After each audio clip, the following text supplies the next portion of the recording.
Welcome back to the Hannahcast YouTube channel, and today I'm going to be giving you my November Oscar predictions for director, original screenplay, and adapted screenplay. But first, I do want to let you guys know that memberships are open. We have a new emoji here, and also we got plenty of new videos. You got comment reactions, you got me talking about Wicked's Oscar prospects. I did a video on why I think The King's Speech is a great Best Picture winner, and ultimately just a bunch of cool stuff that you get as a member for only $1.99. So consider becoming a member. It means a lot. Anyways, let's get on with the predictions, shall we? So with director, it's still the same top 5, and look, okay, we'll get to juror number 2 here in a bit. Just save your keyboards, people. But yeah, Brady Corbett, I still have winning for The Brutalist, because again, I just feel like from everything I've heard, he just makes the most sense as a directing winner. Because it's like a big, sprawling, historical epic, and it was made for like, what, less than $10 million or something? Like, that's going to get the attention of the director's branch. Like, being able to construct a film like that with that kind of a budget is going to be very, very appealing to directors. And plus, when it comes to directing winners, it usually is like people directing larger scale projects. Like even movies like Parasite, Parasite won Best Director, and people are going, wait, that was large scale, but it's like, I mean, yeah, you look at the sets, like it had large sets, big flood scene. It still is a big film overall, and it's smaller than some of the films in director. Yeah. But, however, it still feels like that larger scale directing vision that we usually see. And people will probably point to Nomadland, but let's be fair here. I don't think Nomadland would have won Best Director if, the pandemic never happened. So we're just going to count that out. But generally speaking, you do want to be a larger scale film. Even something, also Power of the Dog, also considered a larger scale film. And when you just look at these sets in The Brutalist, then I'm just like, yeah, this is kind of big. I feel like this would win director. And if not that, then I would honestly consider Jacques Audiard for Emilia Perez. And I will be seeing Emilia Perez in a couple days. But it is that kind of, musical with apparently some, crime action stuff as well. But overall, but it's not too big. Like, again, we'll get to some of the ones later on in a bit. But, Emilia Perez does also feel like it kind of fits the bill for like the larger scale director vision. And I have Honora here because it's the only other kind of lock I would say. At least for now, I would say Honora is locked for director. But again, from everything I've been seeing about Honora, it just does not feel like a winning film for director. It feels like it would win screenplay, but from what I've seen, it doesn't seem like it's a big directing achievement, a large scale directing achievement that typically wins this category. So I'm not really going for that. And The Room Next Door, again, this is where we just get into the nominations. The Room Next Door, I feel like Pedro Almodovar, he is an Academy darling at this point. And sure, are people saying that this might be his weakest film? Sure. But this movie also performed very well at the European Film Awards. It performed very well at the European Film Awards. And so, I feel like this would go over very well with, the Golden Globes, and potentially also BAFTA as well. Like, BAFTA might go for it. Like Critics' Choice, get it out of here. Producers Guild, definitely not gonna happen. But, however, I feel like this is a film that would be carried by more international voters. So, yeah. And juror number 2, again, from what we are seeing of juror number 2, yes, Warner Brothers has completely fumbled the bag on this, but, however, it feels like something's happening. Because for one, Warner Brothers actually reversed their decision to not do, from not doing any awards campaigning for juror number 2, and are now actually putting up some kind of an awards campaign for it. And because there is so much discourse around how we can't see this movie, it's like, man, why can't we see the newest Clint Eastwood movie? It's his last movie. There's so much angry passion from this film, and people saying it's legitimately very good. And they're saying, man, yeah, this is a very generally agreeable film. And so I feel like like, I don't know. This just is kind of begging to be that film that, like, because of how badly they fumbled it early on, it might have a second life later on. You know, once they get those screeners out, people are going to start seeing it. It's like, oh man, this is the film that we finally get to see. And so this might be one of those films that gets saved in the guilds. Like maybe Clint Eastwood gets DGA. Maybe it gets SAG Ensemble. Like Writers Guild, I think would have to come along.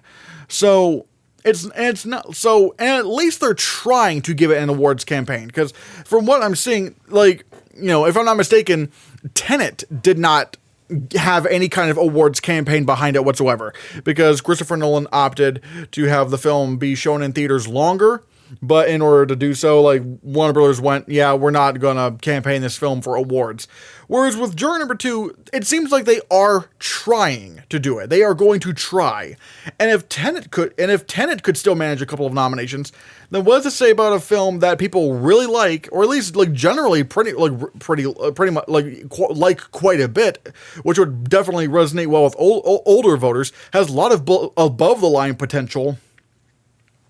I feel like something might be happening with Juror Number 2. So, and again, that's just my thing. Obviously, I'm going to be the very, very small minority in that, but I don't know. Something's cooking. And again, I want to justify having some big name in Best Director, because we always get like a big, well-known name in the directing category. You know, you're going to have your Spielbergs, your Nolans, your Scorseses, your David Finchers. Even, like, I would say for 2015, people knew who George Miller was. Like, George Miller was pretty well known. You know, he did Babe, he did like the Babe movies, he did Happy Feet, like, and obviously with the previous Mad Max movies.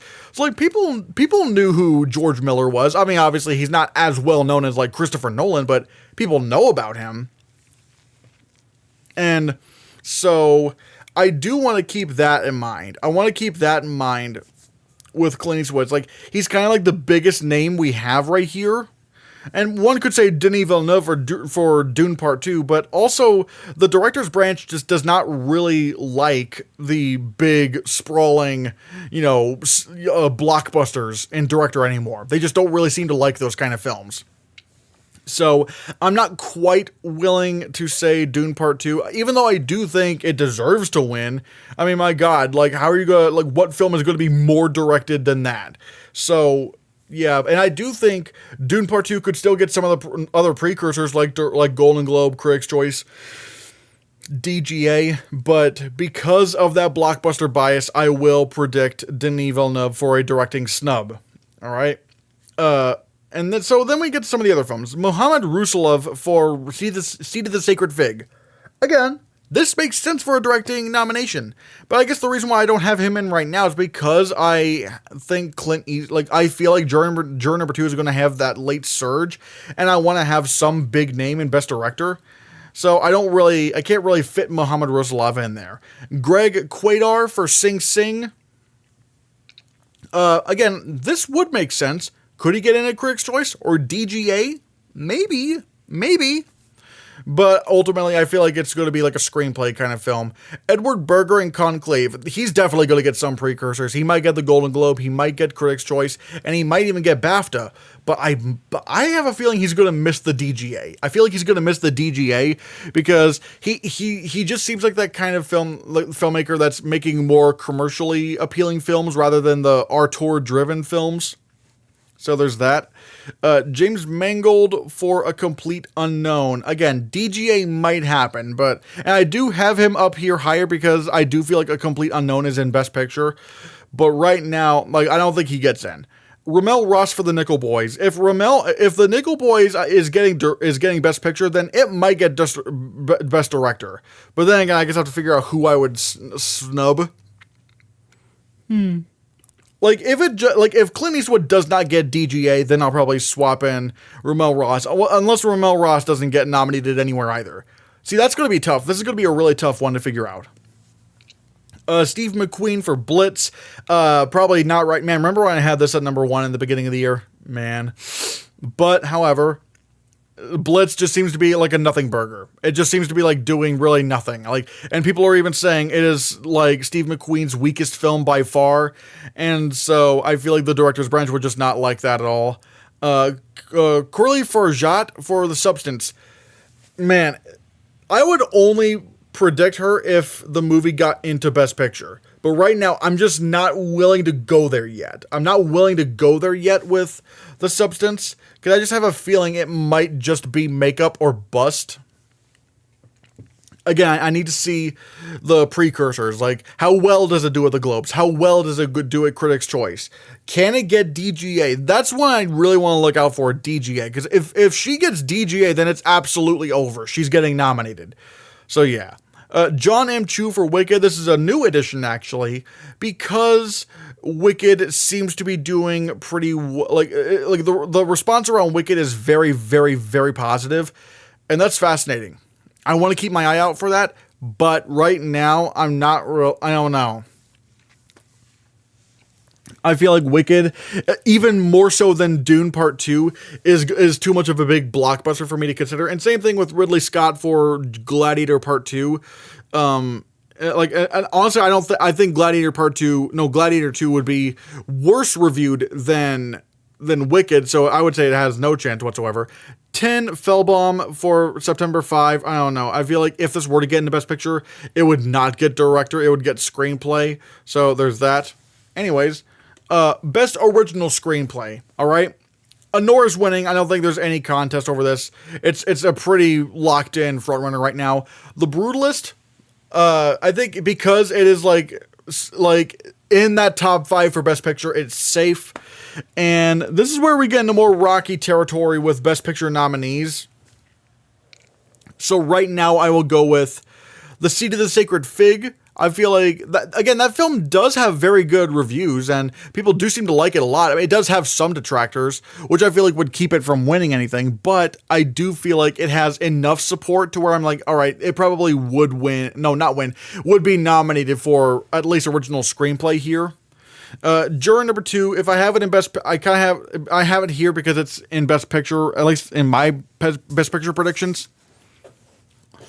And even then, if it weren't in Best Picture, I'd want to consider it because it still is very praised, especially with its writing. So, yeah, that I do want to really consider that. I really do want to consider Juror number 2 in there for Original Screenplay, at least in terms of a nomination. And plus, I would be shocked if this didn't at least get Writers Guild. If it didn't get Writers Guild, I'd be really shocked. And I'm going to cave in and say A Real Pain because not a lot really stands out. Honestly, this is a very, very weak category because you have A Real Pain. All right, sure. Maybe it is like The Big Sick where it gets, best original screenplay and that's it. But some of the others, it's like, Blitz, I don't know. No one's really praising the writing of that film, unless they want to say... But then again, I was going to say, unless it was going to be like Maestro, but Maestro at least had a Best Picture prediction, like a Best Picture, nomination behind it. If I were to predict Blitz in Best Picture, maybe I would move it up to Original Screenplay. But as of right now, I don't really have it in right now. Hard Truths, maybe. It is very well liked, and it might get BAFTA. But this is tough. This is admittedly very, very tough. September 5, I don't know. I'm not really feeling it for that. Again, it might happen. It could, maybe. But, I don't know. I just don't know right now. We'll have to see how, General Alliances respond to it and what the precursors say. The Substance, again, if I put this in Best Picture, it would absolutely be nominated for Original Screenplay. Probably even more. I would probably be more willing to put it in Original Screenplay than Director. But right now, again, body horror movie, I want to see if everyone's just glazing on it right now because it's really big and popular right now. But if it starts to get some significant nominations in precursors, then I would be like, all right, maybe it could happen. Challengers might also happen. Maybe it's higher up than some of these other films. But it would be weird. It's like sort of like an erotic sports thriller kind of thing, comedy-ish. I don't know what Challengers really is, even though I've seen it. So maybe it could be in May, December. Maybe it could be in May, December. So who knows? Like, it would make sense, maybe. So, yeah. Honestly, all right, I'll put Challengers at number 6. I think this makes a little bit more sense to me. Because maybe Challengers could be like May, December, where it's like, it isolates some people, but maybe like maybe writers in general just really, really like it. So, sure. The Apprentice, this has gone way down. People have just completely forgotten about this movie, and honestly, now after the election, I don't know what's happening with The Apprentice anymore. Although I still do think Sebastian Stan gets a lead actor nomination, but right now it's like, I don't know, although maybe Screenplay could happen if like people are feeling really passionate against Trump. But then again, I don't know, because people just did not want to see this movie when it came out. But then again, it is after the election. Well, how do people feel about it now? We'll have to see how this goes. Maybe it's not completely out of the question. It could bump back up. We'll have to see. Saturday Night, no one likes this movie. No one saw this movie. No one cares about it. It's crazy, actually. Like the fact that no one has even bothered to see it. I thought this would be a very populist film. I thought people would really, really like it. But yeah, I guess people just do not care about Saturday Night at all. And then finally, we have adapted screenplay. This is where things are going to be really, really, there's a lot more competition here, honestly. Because Sing Sing, I still have winning. Because if I have Sing Sing winning Best Picture, then I have to predict it for adapted screenplay. I have to. So in order to be consistent, this makes sense. Although Conclave is a very strong number 2, and I'm really wondering where it can win. Because I don't think it's eligible at Writers Guild. So it would have, and it's not going to win the Globe because they typically go for original screenplays. So it really, between Critics' Choice and BAFTA, it is going to be tough between Sing Sing and Conclave. And it's really tough. If Conclave wins Critics' Choice and BAFTA, well then Sing Sing's not winning Best Picture. Because it would have to go in with no precursor wins whatsoever, because Sing Sing's not eligible at Writers Guild. So that's really tough. Unless somehow Sing Sing won a screenplay at the Globes, but they're going to give that to Sean Baker easily. So this is a really tight race, if I'm going to be honest. Because and I think it will also very much dictate who wins Best Picture. Because if Sing Sing starts winning an adapted screenplay, that's all right, it might be winning Best Picture now. But if Conclave is winning adapted screenplay, well then it might give a little bit more credence to something like Anora or maybe The Brutalist. But again, The Brutalist just does not sound like a movie that would survive the preferential ballot. So or Emilia Perez. Maybe, what's going to happen with Emilia Perez? I know people are saying, why would the screenplay win for that? It's it is a top 4, we'll even say maybe top 4 Best Picture film right now. Do not count it out. And again, considering since Life of Chuck has been pushed to next year, the highest ranking TIFF films typically do well in screenplay. So watch out for Emilia Perez, I would say. Dune Part 2, it might honestly win the Writers Guild Award for Adapted Screenplay, depending on if Nickel Boys is in at the Oscars. If it's not, then I would say maybe Dune wins because right now in this top 5, Dune is the only film I have that's eligible for the Writers Guild Award. Nothing else is. And in terms of my top 10, in terms of the Best Picture films I have, we're looking at that are eligible for Writers Guild. We have Dune, A Complete Unknown, and that's kind of it. Wow, that's kind of crazy. So we'll have to see about that. Room Next Door, again, I'm waiting to see what BAFTA and Golden Globes do. If the Room Next Door does not get in at the Golden Globes, I guess it would also have to depend, how well do the Golden Globes receive, how well is the Room Next Door received at the Golden Globes? That is kind of a big thing, and I'm right now wanting to say, if I have the Room Next Door in Best Picture, I want to put it in for Best Adapted Screenplay, because I do want to prioritize Best Picture movies and screenplay. But again, we'll have to see how Nickel Boys does. If Nickel Boys turns out to be very strong, then oh boy, it might be number 3. if I put this in Best Picture. But right now I don't, so I'm not willing to take that chance yet. A Complete Unknown, it is in Best Picture, although I'm not exactly sure how well it will do. Although it is a Writers Guild movie, so it could get Writers Guild. Like, it's a Writers Guild covered film, so honestly, maybe it could get in a Writers Guild, so there's that. The Wild Robot. Man, I am still wondering what this film's Best Picture chances are. Again, if it gets nominated for the Golden Globe for Comedy Musical Picture, oh, watch out. Watch out, because, then it could legitimately be a threat to be nominated for Best Picture. And if it's going to be nominated in Best Picture, then I have to predict it in Screenplay. There's no other way. Because, you look at Up and Toy Story 3, they both got Screenplay nominations. And people are going to go, well, Beauty and the Beast didn't. It's like, okay, yeah, but that was also, 1991? Yeah, the movie that came out, well over 30 years ago. We're going to be looking at stats from then. I'm not willing to do that.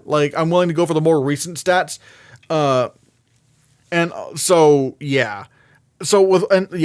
regardless, if Wild Robot is in Best Picture, then it would have to get Screenplay. Because I've always said this, its package for Best Picture would have to be picture, animated feature, screenplay, sound, and either score or song. It needs to get those 5 in order for me to predict it. Because, Up had picture, animated feature, original screenplay, sound editing, and it won original score. And then you have Toy Story 3, which was Best Picture, animated feature, adapted screenplay, sound editing, and it won original song. I don't know if The Wild Robot would win score or song, but right now, still, I want to have those nominations in if I'm predicting it for Best Picture. I'm not going there yet. I need to be proven. If it got in at the Golden Globe, if it did very well at the Globes, picture, score, song, that's big, then I would definitely move Wild Robot up to, maybe number 11, because it still is kind of, I guess it would also depend on what got nominated else in Drama Picture. So I guess that would also be a factor. But if at the Critics' Choice Awards, if they nominated for picture and screenplay, then Wild Robot just got nominated for Best Picture. It would just have gotten nominated for Best Picture, because then the PGA is going to nominate it for Best Picture, and BAFTA, if it performs even better, if it performs very well on the short lists, let's say Pinocchio did, and even though Pinocchio did not get in the Best Picture long list at BAFTA, but Pinocchio was still getting stuff I think, what was it? Obviously score, visual effects. It got nominated for production design. Oh my God. It was in the long list for adapted screenplay. And it's if Wild Robot can do a little bit better than that, if it can squeeze into that BAFTA 10, which even then, if Wild Robot got Critics' Choice and PGA, and at Critics' Choice, it got, adapted screenplay nomination, I think it could survive that even without BAFTA. But we'll have to see. The Wild Robot is that is a wild card. I am keeping my eye on this film. My eyeballs are rubbing up on it. So yeah, let's see. I'm still here. We'll have to see how BAFTA does it. It'd probably be a BAFTA thing. If the BAFTAs go for it, then we then maybe we should if it gets into BAFTA, then we'll have to very much take it seriously. But right now, I won't do it. I won't do it right now. Night Bitch, look, this could, again, the reactions, the social media, not the social media reactions, but the reactions coming out of SAG screenings are very positive, and it seems to be a big crowd pleaser, and this could get Writers Guild. This could probably get Writers Guild. Yeah. And with the momentum of that, I think Amy Adams is winning lead actress. I'm well, yeah. Let's see. Piano Lesson.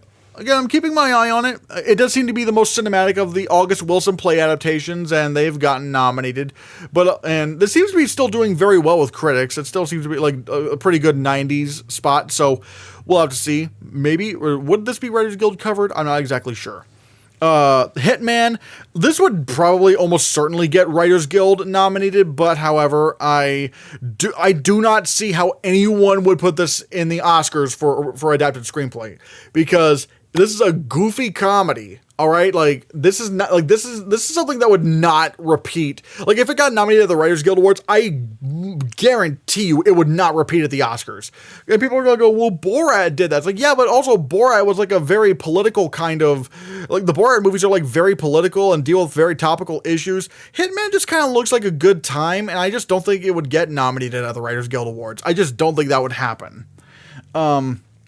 Wicked, if I have it like decently hovering around the outskirts of Best Picture, I'm going to have it in there because maybe Writers Guild could happen, but I don't see it. I ultimately don't see it getting in at the end of the day.